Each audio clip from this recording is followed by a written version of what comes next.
هر حال نو خبره چیرې روانه وه ولا تقربوا الفواحش ما ظهر منها وما بطن. الله عز وجل فرمایي تاسې فحش کارو ته د بې شرمۍ کارو ته د بې حیایي کارو ته مه نږدې کېږئ.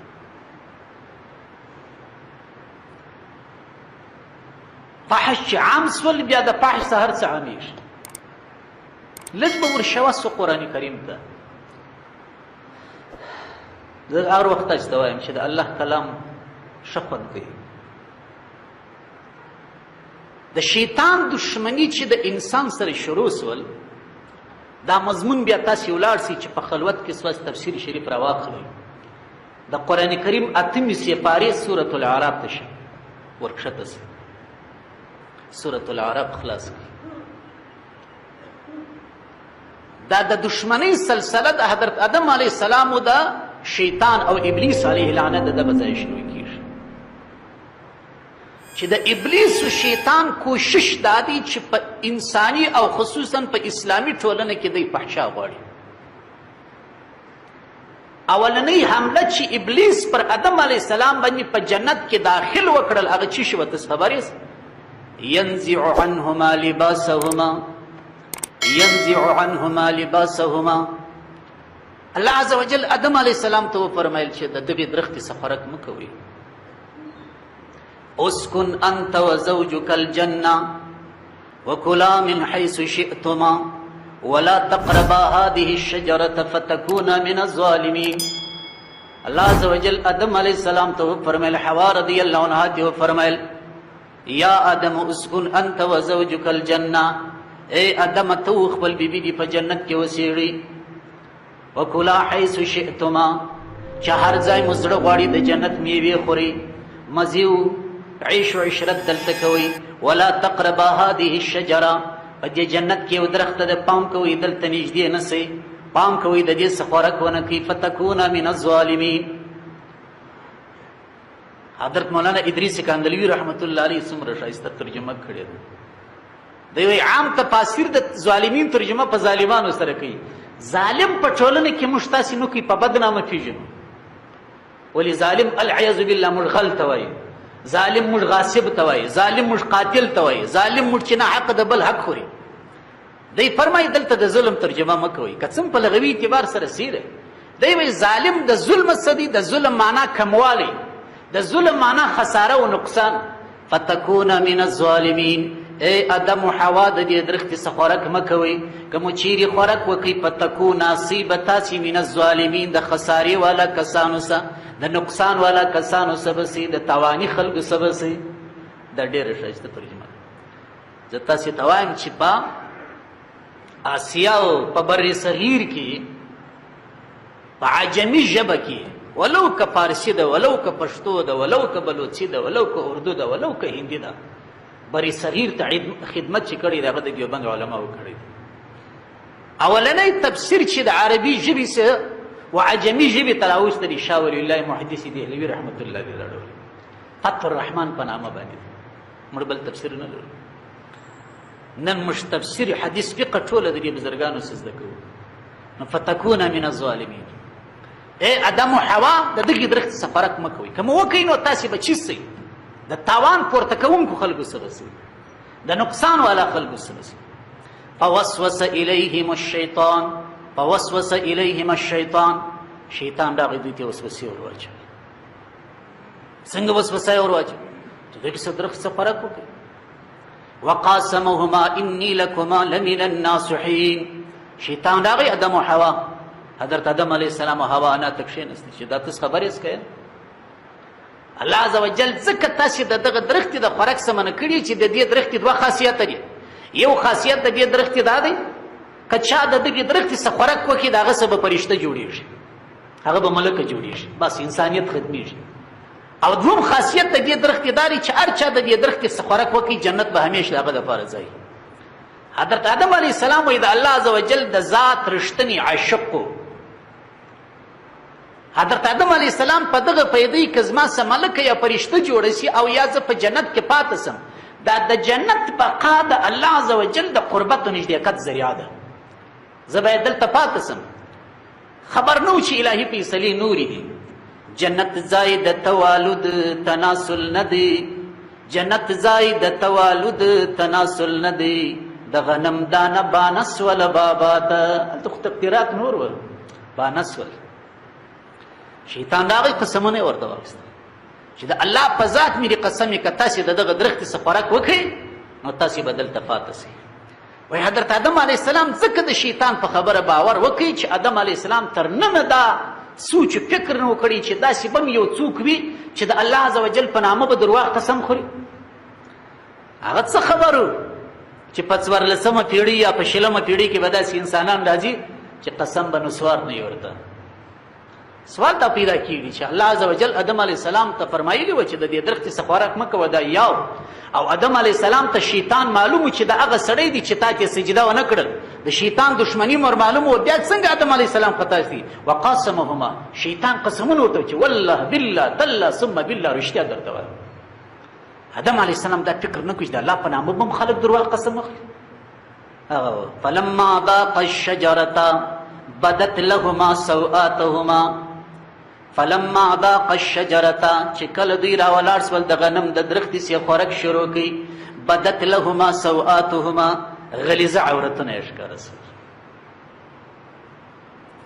فطفقا يخصفان عليهما ورق الجنة. غالبا داسې الفاظ حافظ صاحب نه دلته چې د دوی عورتونه ښکاره سول. عبدالله ابن عباس صاحب فرمایي الشجرة الممنوعه، دغه درخت چې الله عز وجل دوی منع کړي و چې د دې څه خوراک مه کوئ، دا چې شوه وهي سنبله، دا د درخت، دا د غنم درخته وه. تفسیر ابن کثیر راخیستی دی هي سنبله، دا د غنم وږي و، دا د غنم درخت و. په دې کې بیا الله عز وجل دا تاثیر ایستوي چې څنګه دوی خوراک ځینې وکړي. بدت لهما سوآتهما، هغه د جنت نوراني لباس چې د دوی په تن و هغه شوس و. څنګه چې لباسونه ځینې شوس و، د دوی عورتونه ښکاره سول. وجعل طفقا يخصفان عليهما من ورق الجنه. آدم علیه السلام و حوا نه فورا په جنت کې د درختو پاڼو ته ورحمله کړه، دا پاڼه راوشکوه، پاڼه راوشکوه، پر خپلو عورتو باندې شول چې عورتونه پټ سي، غلیظه اندامونه ښکاره سول. الله عز وجل غږ پر وکړي، الله عز وجل غږ پر وکړي. دا مضمون په سورة الاعراف کې الله پاک ذکر کړی دی. وناداهما ربهما الم انهكما عن تلكما الشجره. دلته چې د دوی نوراني لباس ولې دی الله عز وجل رب پر وکړي چې ما تاسې نه وس منع کړي چې دا درختې څه خوراک مه کوئ. واقل لكما ان الشیطان لكما عدو مبین، ما په تاسې ته ویلي و چې شیطان ستاسې دشمن دی. خبره په څه کې ده؟ د شیطان اولنۍ حمله په جنت کې پر آدم علیه السلام چې سپچ د دوی سي لباس وکړي. ولا تقربوا الفواحش، د شیطان کوشش داری چې زما استاد نارینه هم بے فتح و بے عزته کی، د شیطان کوشش داری چې زما استاد زنانه هم بے فتح و بے عزته کی. دلته چې دوی خپل حالت ته وکتل چې اوهو شیطان واری دی وکړي. قال ربنا ظلمنا انفسنا وان لم تغفر لنا وترحمنا لنكونن من الخاسرین. دلته ادم و حوا الله عز وجل ترجو ظلمنا انفسنا، یا الله موږ پر خپل ځان زیاتی کړی دی، موږ یې منو. کستا خصوصي رحم و فضل و کرم پر موږ باندې ونیسي نو موږ به د تاواني خلکو سره وګرځول. قال اهبطوا بعضكم لبعض عدو. الله عز وجل فرمل اهبطوا، کښته سي، بس ختم، خبره خلاص. ابلیس تی ول تمزه، آدم علیه السلام تی ول تمزه، حضرت حوا نه تی ول تمزه. بعضكم لبعض عدو، دا دشمنی یوازې تر جنت ته پرې نه ده خاص، تاسې به مځکې تک شته کېږئ، ځینې به د ځینې دشمنان یاست. ولکم فی الارض مستقر ومتاع للاحین، په مځکه کې به تاسې تر یو وخته پورې قرار لري او په مځکه کې به تاسې تر یو وخته پورې ګټو استفاده کوئ. نو اصل خبره دغه ده. الله عز وجل چې په سورة الانعام کې دا حکم خصوصي ذکر کړی دی، ولا تقربوا الفواحش ما ظهر منها وما بطن، دا معمولی خبره نه ده. فاحش کار ته الله عز وجل وایي منځ دی کېږي، که فاحش دی، که فحشا ده، که فحش دی. امام راغبي اصفهاني رحمت الله علیه فرمایي چې فحش هغه کار ته وایي چې د هغې فساد، د هغې غلط اثرات په ټولنه کې هر چاته ښکاري. زنا هغه عمل دی العیاذ بالله چې ګرد یې بد بولي. د جاهلیت په زمانه کې هم زنا بده ګڼل کېدل. حضرت عثمان رضی الله عنه چې کله باغیانو د مصر په خپل کور کې رابند کړي، په کلا کې اوس یې د ده د شهادت اراده وکړل، د ده د شهادت اراده یې وکړل، د نبی کریم علیه السلام یو حدیث درته پیش کړي ظالمانو تاسې زما سره ولې زیاتی کوئ ما پر چش باندې شهیدوئ ما د نبی کریم علیه السلام څه اورېدلي دي د وفرمایل لا یحل الدم امرئ مسلم یشهد ان لا اله الا الله وان محمد رسول الله الا باحدى ثلاث ما په دې خپلو غوږو د نبی کریم علیه السلام څه اورېدلي دي چې یو مؤمن د الله د وحدانیت شاهدي ورکول د نبی کریم علیه السلام د رسالت شاهدي ادا کول د هغه قتل بیا نه دی روا الا باحدى ثلاث مگر په یوه خصلت سره د درو خصلتو سره درې خصلتونه که په چا کې راغلي بیا مرګ روا دی بیا د دغه آیت مصداق دی ولا تقتلوا النفس التي حرم الله الا بالحق ای مسلمانانو تاسې مه وژنئ ناحقه تاسې معصوم انسان مه وژنئ داسې نفس مه وژنئ چې د هغه وژل الله حرام کړي دي الا بالحق په حق سره یې وژلی سي اوس نو سوال پیدا دی چې په حق سره یې څنګه وژني د دې تفسیر په بخاري او مسلم شریف کې دی واورئ خبرې به په دلیل سره کوو اشرفان کوي ځکه یو د اسمانه سره ګډ ښه دی چې څه سړی یو شی زده کړي نبی کریم علیه السلام فرمایي لا یحل دم امرئ مسلم د یو مسلمان وینه تویول نه ده روا داسې مسلمان چې دی د شاهدي ادا کوي چې الله یو دی شریک نه لري داسې مسلمان چې دی شاهدي ادا کوي چې نبی کریم علیه السلام حق پیغمبر دی د ده څه وروسته بل پیغمبر نشته الا باحدى ثلاث چش دی السیب الزانی هغه وخت د یو مسلمان مرګ روا کیږي چې دی واده لري بیا هم زنا وکړي زنا یې په دوو صورتو ثابت سي یا خپل اقرار وکړي یا څلور کسه شاهدان پر پیش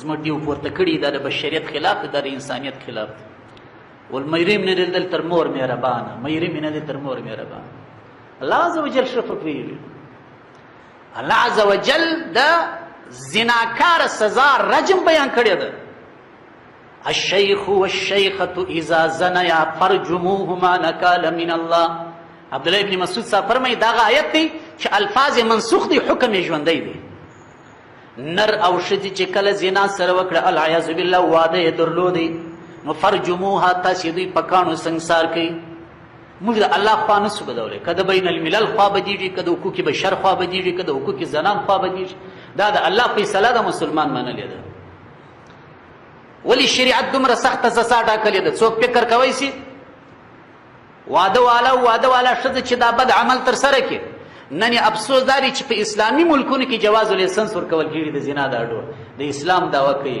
ترکیه د اسلامي ملک دی پلانکی د اسلامي ملک دی پلانکی د اسلامي ملک دی د زنا جواز ورکوي ما تاسې ته وویل چې خبره په حکمرانانو کې ده خبره په مشرانو کې ده خبره د کجکي په بند کې ده د کجکي د بند څخه خړي اوبه راایللې بیا دا رود نه صفا کېږي د کجکي تر بند که صفا او پاکې اوبه راوتلې بیا به د ناوي بغرا او د لښکرګاه رود او زابران مابران ګرده پاکي نن الله ته دا خواستونه کوي چې خدای زموږ حکمرانان غیرتمند کې زموږ حکمرانان راسم کې دغه دوه باید وي واصلح ولاة امورنا واصلح ولاة امورنا ای الله زموږ د دې ملک د وطن واګي او چاري چې د چا په لاس کې دي یا الله هغه راته سم کې هغه راته برابر کې خو هغه د کشه اوښتي دي زه به څه کوی سم زه د دې مدرسې مسؤل یم زه د دې مدرسې مزدور و خادم یم داسې لنډه به سره وایي علو ورنه به نه راځي نو چې په ما کې مشکلې بیا څوک اصلاح کوی سم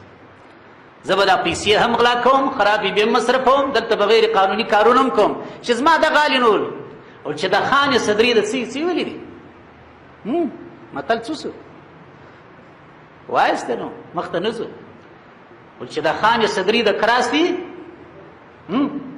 دا خو د قرآن آیت نه خو وایسته بهرحال خدای دې خیر پکښې واچي چیرې وه خبره چیرې ولاړه خبره سر مې خلاص نو عرض مې څه درته کوي چې ولې دا سزا د زناکاره سړي و زناکاره ښځې چې واده والی ولې دومره سخته سزا ده ځکه چې فحشا الله عز وجل ختمول غواړي دلته الله عز وجل سختي کړې ده یعنی سختي زما او ستا په اعتبار ده موږ ټوله د الله ملکیت که مو وژني که مو ټپیانوي که مو آباد ساتي که مو خوشحاله ساتي ولله ملک السماوات والارض ولله ملک السماوات والارض موږ ټوله د الله پاک یو ځکه حدیث شریف کې راځي چې تاسې کله د یو غم خبر واورئ نو څه شي وایاست انا لله و انا الیه راجعون یو وخت مامور صاحب په دغه جمله کې سوچ کړی دی دې څه مطلب قالوا انا لله وانا الیه رفاتیو ته زو راځو ملا صاحب انا لله وانا الیه راجعون د دې په مفهوم څوک خبر دی انا بشک مرچی لله ټول خاص الخاص د الله ملکیت هر څه چې الله زموږ سره کوي موږ اختیار نه لرو و انا الیه راجعون نن چې موږ د چا پر فاتحه باندې ناست لاسونه مو پورته کړي دي چې خدای یې بخښي سبا زما استاد غلار ده فاتحه خدا نه ده په دروازه کې ولاړ خدای کرا خدای مرا دا کله ستا دا موږ چې مایوسي موږ ته څه مشه سره پوهېږي نیولا که تس منئ نیولا که موږ د زړه څه درته وایو د دې فاتحې رسم ولا که موږ په دا 12 کاله په چا بند کړي فتاوای علمګیري وایي چې د مسجد پر دروازې کښېنستل پورته وښکته کېدل پر جګر باندې لاس نیول دا نسته دا مکروه دی دا کار ولې کوي حکیم علومت مولانا اشرف علي تانوي رحمت الله علیه فرمایي چې د یو چا سره دې روغبړ وکړي دا لاس پر نامه نسته دا وایي مشابهت دی د یهودانو سره موږ دا تر اوسه نه کړي خدای مو راولي خدای مو راولي چپه ورسته ورته ګرځي لاس پر جګر ورته ایښي دا یو خبره ده نو عرض مې څه درته کوي فحشاء الله عز وجل ختمول غواړي فحشاء الله عز وجل وایي ختمه کوي نو د شیطان دشمني د کوم ځای را روانه ده په جنت کې بل کار د آدم علیه السلام سره نس کوي دغه کار یې ځینې وکړي چې آدم علیه السلام یې بې ستره کړي نن هغه شیطان دي هغه کافران یې دوستان دي انا جعلنا الشیاطین اولیاء للذین لا یؤمنون واورئ الله عز وجل فرمایي شیطانان د کافرانو دوستان دي موږ شیطانان د مسلمانانو دوستان نه دي ګرځولي انا جعلنا الشیاطین یقینا بېشکه موږ ګرځولي دي شیطانان اولیاء دوستان للذین لا یؤمنون د هغه چا چې هغه ایمان نه لري شیطان د کافر دوست دی د شیطان دشمنی دی 8000 کاله مخکې په جنت کې د آدم علیه السلام سره دا و چې لباس ځینې وکاږه نن هغه شیطان دی هغه کافران دي بیرته ستاسو هغه خپل کلتور اسلامي قومي لباس درڅه کاږي